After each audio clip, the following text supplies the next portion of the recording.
आइए हम हृदय के बारे में देखेंगे, आज हृदय के बारे में पढ़ेंगे। तो सबसे पहले हृदय कहाँ स्थित है हमारे शरीर में। तो हमारे शरीर में जो फेफड़ा होता है, यानी कि छाती के पास फेफड़ा जो होता है, वहाँ पे बाएं फेफड़ा के तरफ ये हृदय हो जो होता है अवस्थित होता है। देखो ये दाएं फेफड़ा है, ये बाएं फेफड़ा है, बाएं फेफड़ा के तरफ ये हृदय हमारा स्थित है।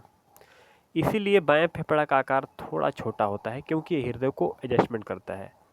ठीक है, अब आते हैं हृदय की संरचना। यहाँ पे ये जो है हृदय का संरचना है, इसमें देखते हैं हृदय हमारा शरीर जो होता है, हमारा हृदय 4 कोष्ठीय होता है, यानी कि 4 चेम्बरों में बटा हुआ होता है। एक है दायां अलिंद, एक दायां निलय, एक बायां अलिंद और बायां निलय, यानी कि ऊपर के पार्ट को हम अलिंद और नीचे को निलय कहेंगे। ये 4 चेम्बर होता है और इसमें कपाट होते हैं। देखिए कपाट यानी कि द्वार होते हैं, खुलते हैं और बंद होते हैं। एक कपाट ये हो गया बड़ा वाला कपाट, ये छोटा कपाट ये हो गया, ये भी बड़ा वाला कपाट है। ये कपाट 2 कपाट, ये छोटा 2 कपाट है, 3 एक 4, यानी 2 बड़ा कपाट 2 छोटा कपाट, 4 कपाट। अब आते हैं, ये रास्ता है ब्लड को एंट्री करने के लिए। ठीक है, और एरो के निशान से ब्लड का डायरेक्शन दिखाया गया है। आते हैं हम देखते हैं एक ये जो ब्लू बॉर्डर है इसको बोलते हैं वाल। वाल्व होता है, जो कि वाल जो होता है ये हृदय के 2 भागों में बांटता है, यानी कि शुद्ध रक्त और अशुद्ध रक्त के को अलग अलग रखता है। ठीक है, अब आते हैं कि हमारे शरीर में ब्लड जो होते हैं एंट्री कहाँ से करते हैं।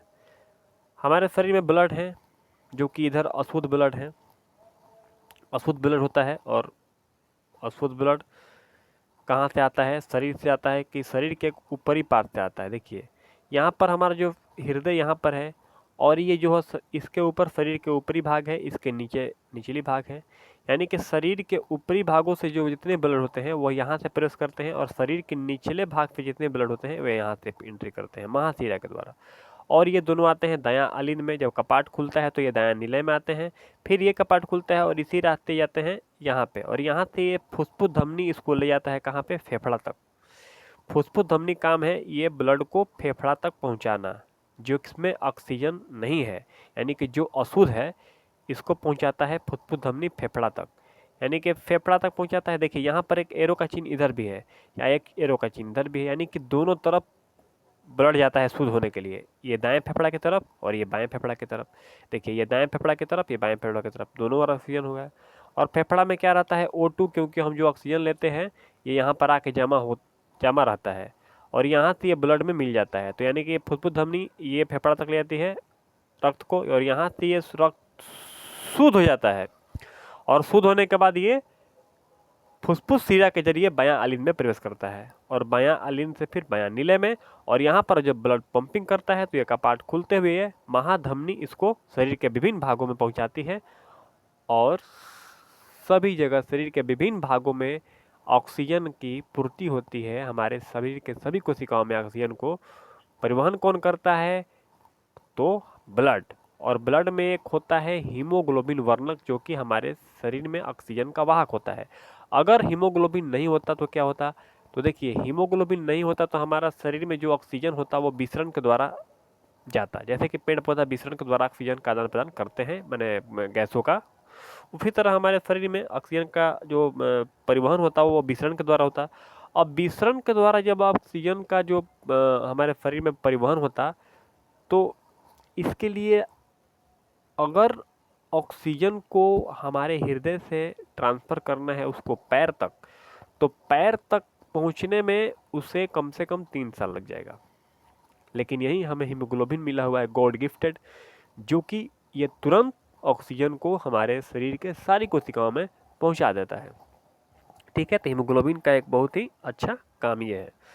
अब आते हैं हमारा जो परिसंचरण तंत्र है, मानव का जो परिसंचरण तंत्र है इसको बोलते हैं दोहरा परिसंचरण तंत्र। क्यों बोलते हैं दोहरा परिसंचरण तंत्र, का अर्थ होता है कि ब्लड का 2 बार हृदय से गुजरना।